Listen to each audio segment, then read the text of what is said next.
Bilmeyen saat görmüşsünüz. Paramı tanıyorsunuzsa elə bir şeylə rastlaşa bilməzsiniz. Param necəsən? Ne var ne yok? Yaxşı Neyinirsən? olasan, var olasan. Deməli uşaqlar, mən belə bir şey deyim. Sənətkardır. Bax. Görürsünüz də hər şey. Bax. Param saat nə qədər yaşı var? Hardasa bir 15 il. 15 il yaşı. 15 yaşı vardı, yəni belə deyim. Bəli, bəli. Deməli mənim bir 3 dənə saatim var idi. Hədiyyə idi mənə çox dəyərli bir şəxsdən. Saatda problem vardı.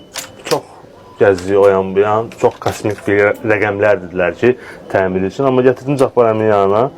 Cabbar əmin dedi ki, get səhər gələrsən. Yəni, mən də getdim, səhər gəldim, saat hazır oldu. Üçünü də hazır elədi, verdi mənə. Saat ağzın qədrini bilir, valla. Çünki Cabbar əmin kimi sənətkar bir də dünyaya gəlməyəcək. Cabbar əmin nə deyə bilərsən? Allah köməyin olsun, çox sağ ol ki, sənətkarları işıqlandırırsan. Sağ ol. Azərbaycanda düzəlməyən brend saatlara baxıram. Buradan da müraciət edirəm. Brend saatlarımızı demirəm mənə, ancaq sənətinin sənətkarına həvalə ediyorum. Cabbar əmin nə qədərdir sənətkar bu dəqiqə Bakı şəhərində? Bakı şəhərində çox az qalıb sənətkarlardan. Belə götürsən 5-6 nəfər. Çox. Yəni köhnələrdən də. Köhnələrdən. Mən 83-cü ildə məktəbimi qurtarmışam. O vaxtdan da bu saatlarla məşğulam.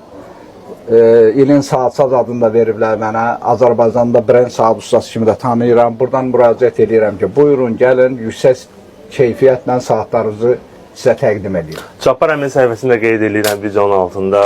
Kimin evdə saatı varsa, yəni xarabdırsa, düzəlmirsə, düzəldə bilmirlərsə, götürün Cabbar əmin yanına söz verirəm ki, o saat əmələ gələcək və işləyəcək.